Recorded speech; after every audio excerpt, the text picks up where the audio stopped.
વિદ્યાર્થી મિત્રો, ધોરણ 9 સામાજિક વિજ્ઞાન એમાં આપણે લેસન નંબર 20 આપત્તિ વ્યવસ્થાપન એના 20મા પાઠમાં આપણે આગળ એક વિડીયો જોઈ ગયા ભાગ 1. તો ભાગ 1માં આપણે જોયું કે આપત્તિના મુખ્ય બે પ્રકાર છે, કુદરતી અને માનવસર્જિત. તો કુદરતી છે એમાં આપણે પૂર, વાવાઝોડું, ભૂકંપ તેના વિશે આપણે માહિતી અગાઉના વિડીયોમાં મેળવી. હવે આપણે આગળ જોઈશું કે સુનામી આવે ત્યારે શું કરવું જોઈએ અને સુનામી કોને કહેવાય એના વિશે આપણે માહિતી મેળવશું. તો સુનામી છે એ સમુદ્રમાં પેદા થતા વિનાશક શક્તિશાળી મોજાને સુનામી કહેવાય છે.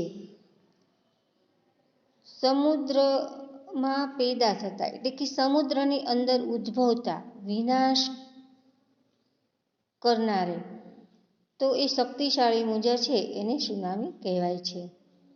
તેની ઉત્પત્તિ સમુદ્ર કે મહાસાગર તળમાં 7 કે તેથી વધુ રિક્ટર સ્કેલની તીવ્રતા ધરાવતા ભૂકંપો દ્વારા અથવા સમુદ્રી જ્વાળામુખીના પ્રસ્ફોટનથી કે મોટા પાયા પરના સાગરીય ભૂસ્ખલનથી થાય છે. હવે આપણે જોઈશું કે સુનામી છે એની ઉત્પત્તિ. તો ઉત્પત્તિ કઈ રીતે થાય છે? તો દરિયામાંથી.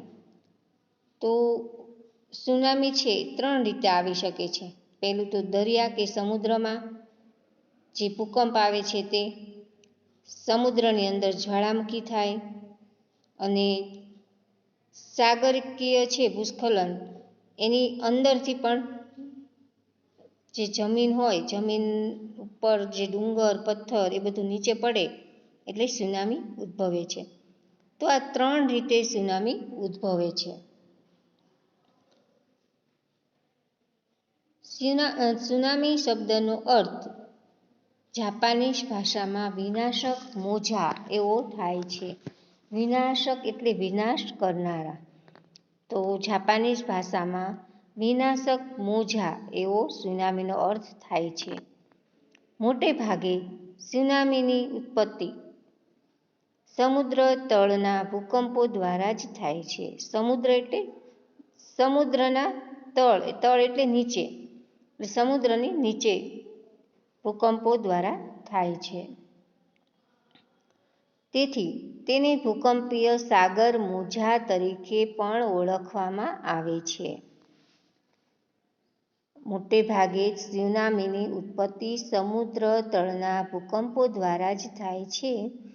તેથી તેને ભૂકંપીય સાગર મોજા તરીકે પણ ઓળખવામાં આવે છે. હવે આ મોજા છે એ તેના ઉદ્ભવથી વલયાકાર સ્વરૂપે તીવ્ર ગતિએ પ્રસરે છે.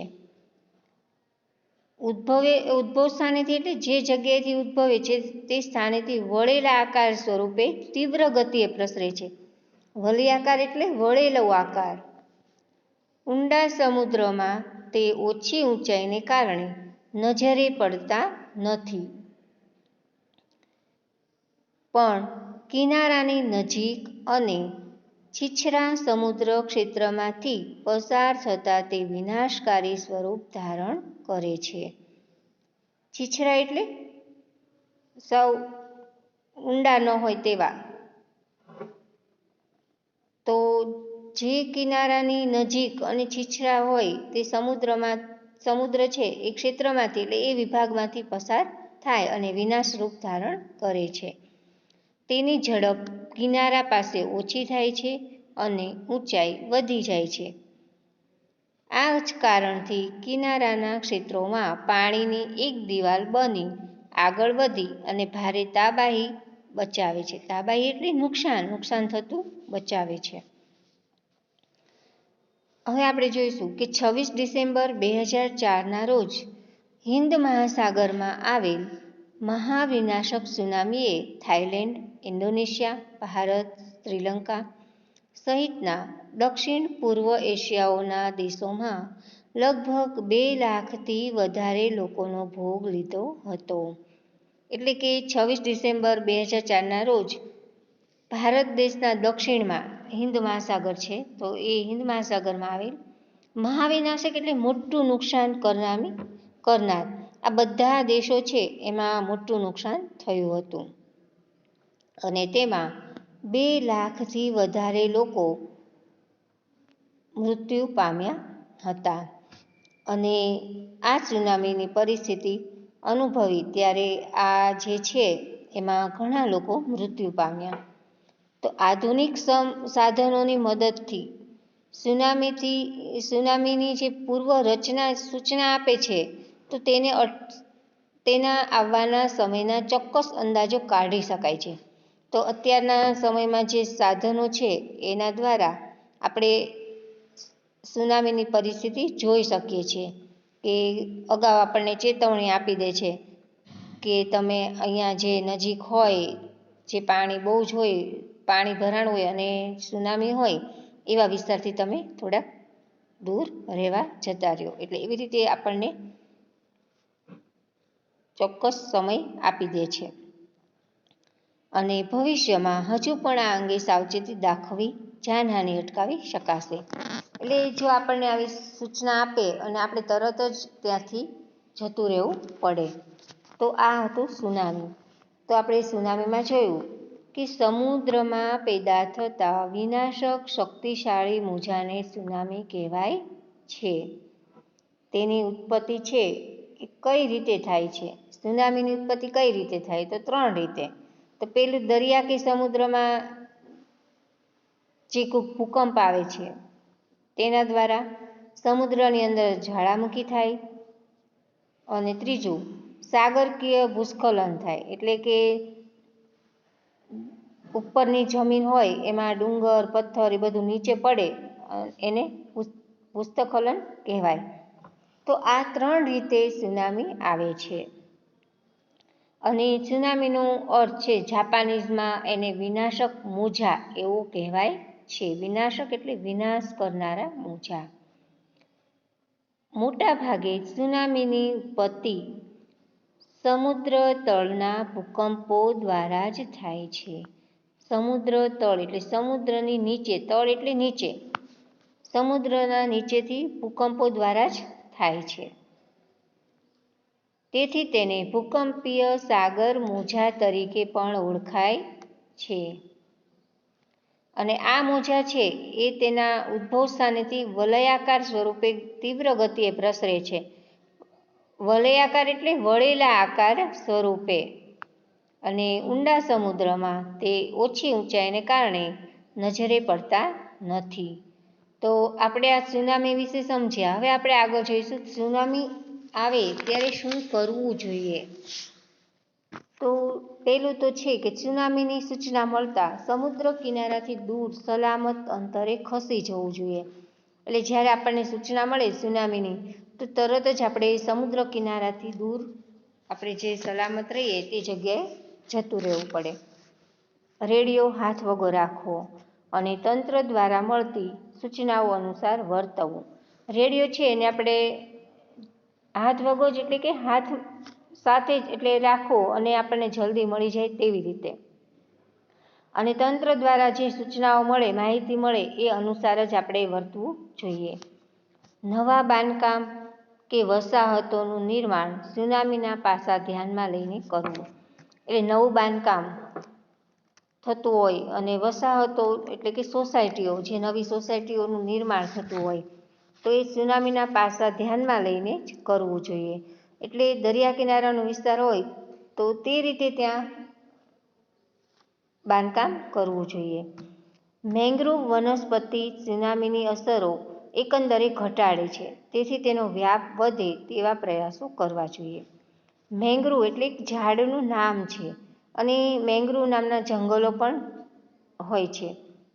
તો સુનામી છે એ આ મેંગ્રુવ ઝાડથી બહુ જ બચાવે છે. તો તેનો વ્યાપ એટલે કે એનો વિસ્તાર વધે તેવા આપણે પ્રયત્નો કરવા જોઈએ.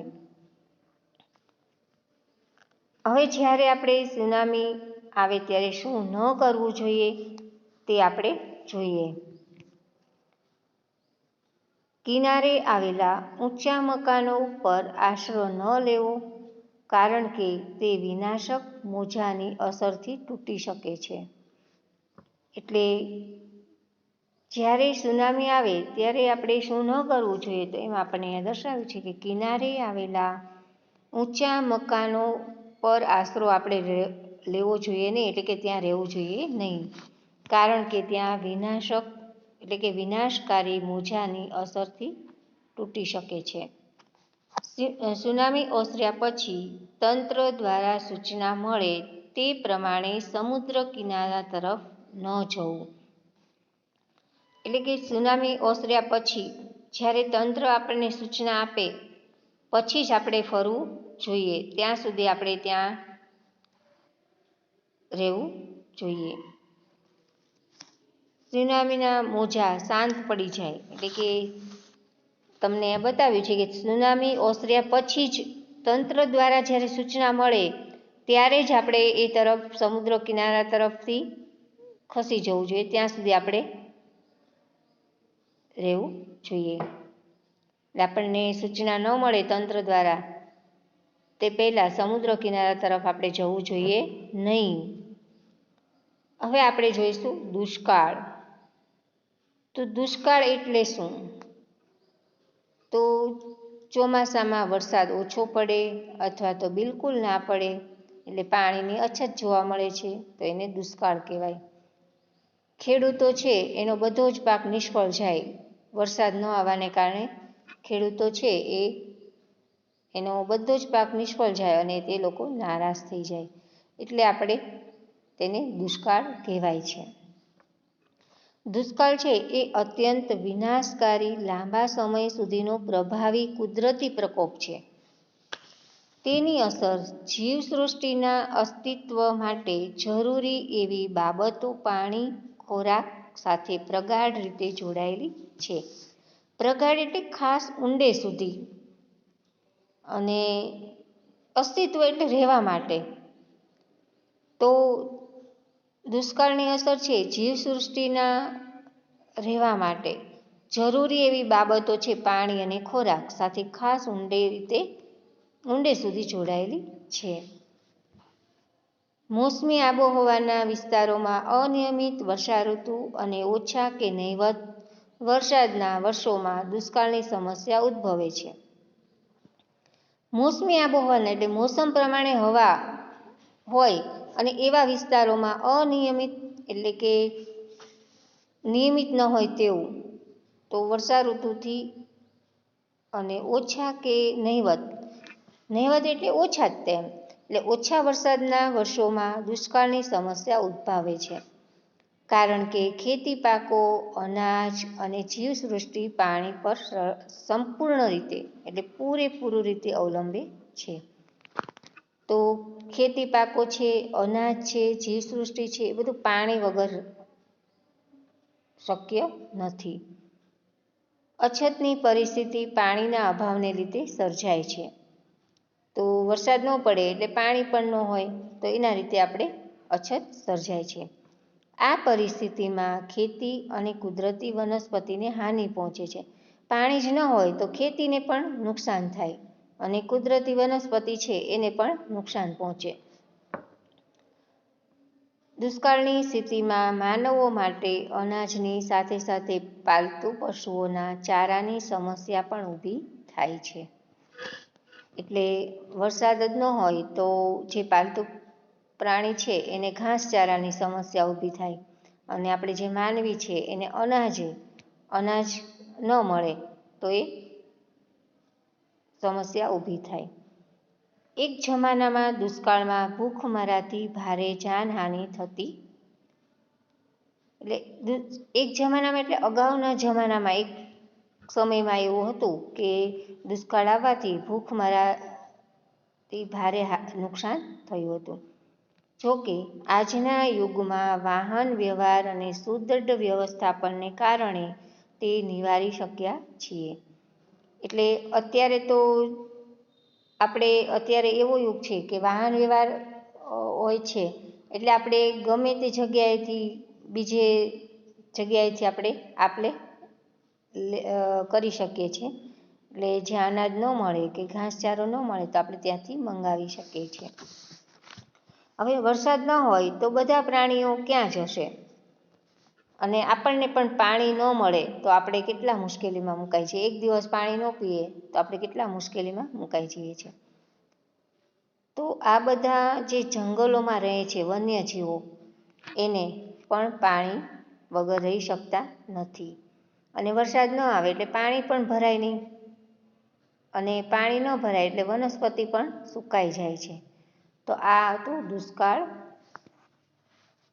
હવે આપણે દુષ્કાળ પડે ત્યારે શું કરવું જોઈએ અને શું ન કરવું જોઈએ એ અહીં આપણે માહિતી મેળવશું.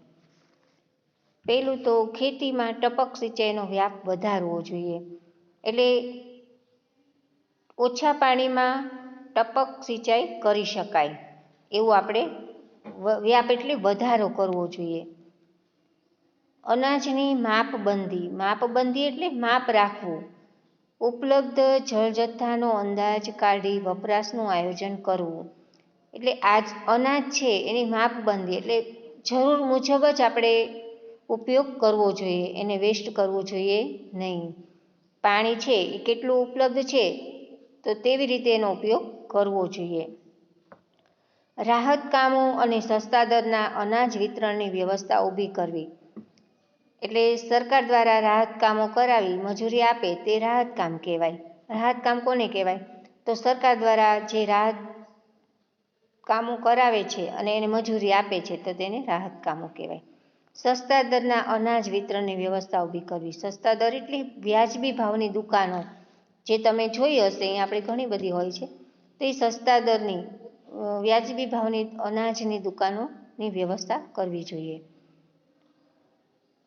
તાકીદના કામ સિવાયના બાંધકામની પ્રવૃત્તિ બંધ રાખવી જોઈએ.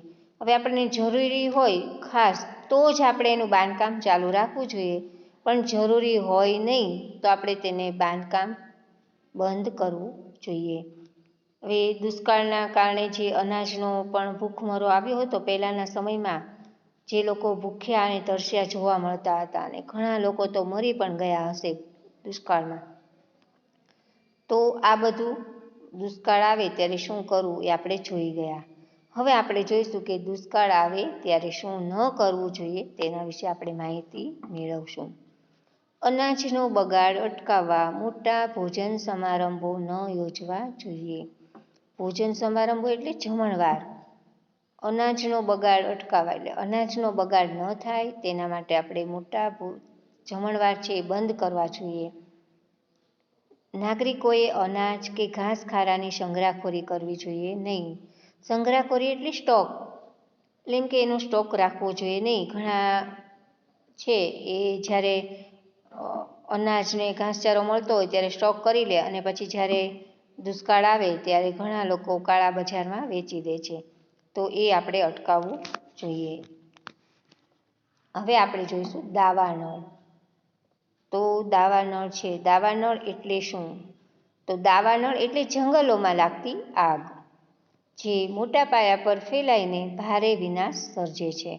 એટલે જંગલમાં જે આગ લાગે ત્યારે મોટા પાયા પર ફેલાઈ જાય અને ભારે વિનાશ સર્જે છે. દાવાનળની ઘટના માટેના વીજળી પડવા સિવાયના બધા કારણો માનવસર્જિત છે.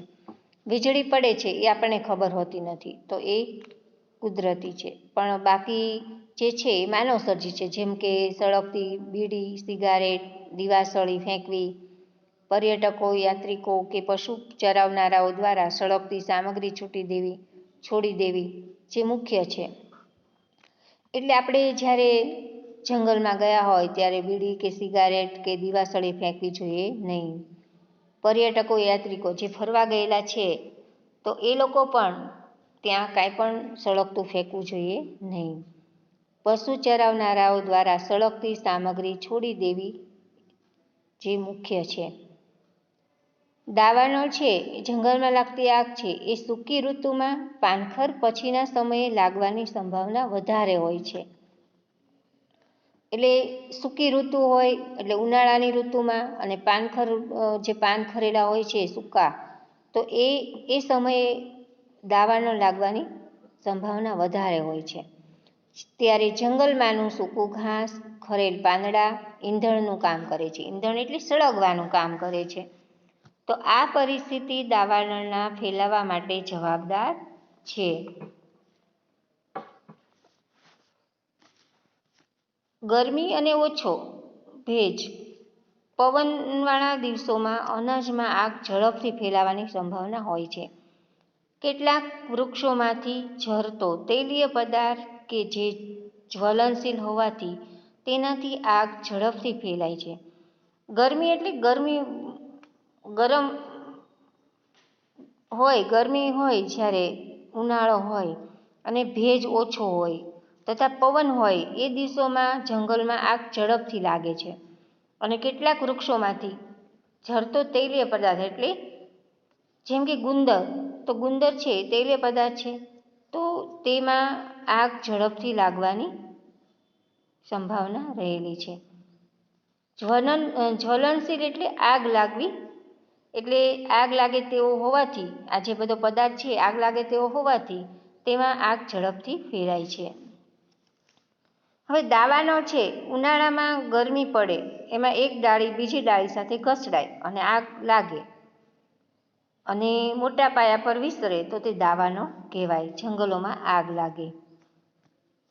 એકવાર દાવાનળ લાગ્યા પછી પવનની દિશામાં દર કલાકે 15 કિમીની ઝડપે આગળ વધવાની સાથે સાથે ચારે બાજુ પણ ફેલાય છે. એકવાર દાવાનળ શરૂ થઈ ગયા પછી જો તેને બુઝવવાનો એટલે કે ઓલવવાના પ્રયત્નો માનવી દ્વારા ન થાય, એટલે કે આપણે કરીએ નહીં પ્રયત્નો, તો તે આગ પૂરેપૂરી ઠરી જાય કે ભારે વરસાદ થાય તેવા માત્ર 2 સંજોગોમાં જ અટકે છે. એટલે આપણે જ્યારે આગ બુઝવવી હોય માનવી દ્વારા તો આપણે 2 રીતે બુઝાવી શકીએ. દાવાનળ સ્વયંભૂ એટલે આપણે પોતે પણ એટલે એમ કે માનવી દ્વારા ફાયર બ્રિગેડ દ્વારા આપણે ઓલવી શકીએ છીએ, અને કાં તો પછી ભારે વરસાદ પડે તો દાવાનળને કારણે ભડકે બળતા જંગલોમાંથી ધુમાડો અને ગરમ હવાની સાથે ઊંચે ચડતા તણખા નજીકની વસાહતોમાં આગનું જોખમ ઊભું કરે છે. એટલે જંગલમાં જ્યારે આગ લાગે છે ત્યારે જંગલમાંથી ધુમાડો દૂર સુધી જાય અને ગરમ હવાની સાથે સાથે જે તણખા છે એ ઉડતા બધે જાય છે અને આગ વધુ લાગે છે. તો આગ લાગે દાવાનળ વખતે એટલે કે જંગલોમાં આગ લાગે ત્યારે શું કરવું જોઈએ? તો વન વિભાગની સૂચના મુજબ જ વર્તવું જોઈએ. સૂકી ઋતુ દરમિયાન જંગલ ક્ષેત્રમાં ખાસ પેટ્રોલિંગ ગોઠવવું જોઈએ. એટલે કે સૂકી એટલે ઉનાળાની ઋતુમાં ખાસ પેટ્રોલિંગ એટલે કે જંગલનો વિસ્તાર છે એની અંદર હરતા ફરતા રહેવું જોઈએ. દાવાનળ બુઝવવાની ખાસ તાલીમ વન વિભાગના કર્મચારીઓને આપવી જોઈએ. એટલે દાવાનળ કઈ રીતે બુઝાવી શકાય તે અંગેની માહિતી વન વિભાગના કર્મચારીઓને હોવી જોઈએ. તો એના વિશે આપણે તાલીમ આપવી જોઈએ. હવે દાવાનળ થાય, જંગલમાં આગ લાગે ત્યારે શું ન કરવું જોઈએ, તો એના વિશે આપણે માહિતી મેળવશું. તો દાવાનળ થાય ત્યારે જ્યારે શું ન કરવું જોઈએ, તો એમાં પહેલું છે વન ક્ષેત્રમાં પ્રવાસ કરતા સળગતી બીડી કે ચીજો ફેંકવી જોઈએ નહીં. એટલે જંગલમાં જ્યારે આગ લાગે ત્યારે આપણે પ્રવાસ કરતા હોય ત્યારે સળગતી બીડી કે ગમે તે દીવાસળી કે કાંઈ પણ હોય તે આપણે ફેંકવું જોઈએ નહીં. દાવાનળની નજીકની વસાહતોમાં રહેતા લોકોએ વન વિભાગની સૂચનાઓની અવગણના કરવી, એટલે એમ કે પાલન કરવું જોઈએ એનું. તો નજીકમાં જે સોસાયટીઓ હોય એમાં રહેતા લોકોએ વન વિભાગ છે એની સૂચના પ્રમાણે જ રહેવું જોઈએ. અગાઉ તમે જોઈ ગયા કે કુદરતી આપત્તિઓ, તો એમાં આપણે જોયું પૂર, વાવાઝોડું, સુનામી, દુકાળ અને દાવાનળ, આ બધા વિશે આપણે માહિતી મેળવી. તો અહીંયા આપણો ભાગ 2 છે એ પૂરો થાય છે. અને આ જેટલું મેં કરાવ્યું છે એના તમારે પ્રશ્ન જવાબ તૈયાર કરી લેવા અને એક વખત પાઠ વાંચી લેવો. ત્યારબાદ આપણે ભાગ 3 એમાં આપણે જોઈશું. તે પહેલાં એક વખત જણાવી દઉં કે કુદરતી આપત્તિમાં આપણે જોયું કે પૂર આવે ત્યારે શું કરવું જોઈએ, શું ન કરવું જોઈએ. વાવાઝોડું, તો વાવાઝોડા વખતે શું કરવું જોઈએ અને શું ન કરવું જોઈએ. ત્યારબાદ આપણે ભૂકંપનો સામાન્ય અર્થ પૃથ્વી સપાટીનું કંપવું, તેને ભૂકંપ કહેવાય. તો એના વિશે પણ આપણે માહિતી મેળવી. ત્યારબાદ આપણે સુનામી, તો સુનામી છે એ સમુદ્રમાં પેદા થતા વિનાશક શક્તિશાળી મોજાને આપણે સુનામી કહીએ છીએ. તો એ વિશે આપણે પણ સમજ્યા. અને દુષ્કાળ વિશે પણ આપણે, દુષ્કાળ કોને કહેવાય, તો વરસાદ ચોમાસામાં પડે જ નહીં અથવા ઓછો પડે, બિલકુલ ન પડે અને પાણીની અછત જોવા મળે તો તેને દુષ્કાળ કહેવાય. તો દુષ્કાળ આવે ત્યારે શું કરવું જોઈએ, શું ન કરવું જોઈએ. અને છેલ્લે આપણે દાવાનળ, જંગલોમાં લાગતી આગ, તો એના વિશે પણ આપણે માહિતી મેળવી. તો દાવાનળ વિશે સમજ્યા, એમાં શું કરવું જોઈએ અને શું ન કરવું જોઈએ એના વિશે આપણે માહિતી મેળવી લીધી. તો વિદ્યાર્થી મિત્રો, આપણે ભાગ 3 આગળના વિડીયોમાં જોઈશું. Okay, thank you.